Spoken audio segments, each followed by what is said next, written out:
Among all the gleaming white boats in Milford Harbor, do you see what's hidden in plain sight? Sit back on shore, watch as the tide rolls out and reveals a relic from nautical history. But it makes me realize that even at my age, it's still exciting. Leon Preet is a big fan of the Pioneer, who built what was once cutting-edge technology in its time, but now looks like a rusted-out hull. More about who designed it in a bit. First look as Drone Ranger captured this stunning view of what appears to be a shipwreck, but it's not a ship at all, or a submarine. It's what's called a submersible. And it was made to, I believe the most important part was it was connected to a mothership with air and also electricity, and it was used for the bottom exploration, for salvaging and divers being on the bottom with a pressurized hatch so they could go in and out. It apparently was abandoned here about a century ago. Only during low tide can you really get a good view of it off of Rogers Avenue. And it was the brainchild of a man named Simon Lake.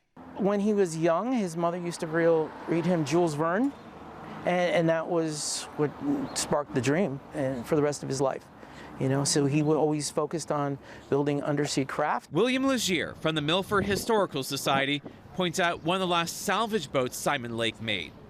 Just steps from the city center, the Explorer is on display. This was made for picking stuff up off the ocean floor.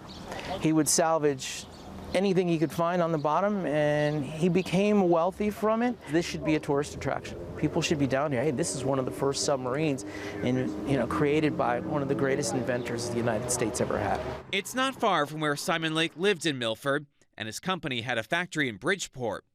Lake does have a complicated history, a visionary for sure, but when he faced challenges with the U.S. Navy, his works and ideas found their way to Russia and Germany before World War I. He kind of realized what he was doing, and he comes back to the United States. Then the war breaks out, and he does everything he possibly can from that point forward to for the rest of his life to make good on that. The naval architect would later focus on salvage units, held hundreds of patents, and passed away in 1945. Years later, the Navy named a submarine tender the USS Simon Lake. Some of his sunken vessels are still being discovered. So we just started crossing off targets in Long Island Sound, and one of those targets was long, tube-shaped, and looked like a submarine. Richard Simon from Shoreline Diving was part of the team that found Defender off Old Saybrook in 2023. So it's one of those things like you're anticipating finding it, you're hopeful, and then it's pure joy. Is it a submarine? Yes, it is. Yeah! There's no financial gain from this. It's just the excitement, the excitement of the divers to be there and find it. Simon dreams of Defender ending up at a museum one day. There are also hopes to raise the submersible and display it next to the submarine in Milford. It's history. Do we really want this thing to rust away forever? Can we get it up? Making sure a piece of the past hidden in plain sight is not lost to the rising and falling tides.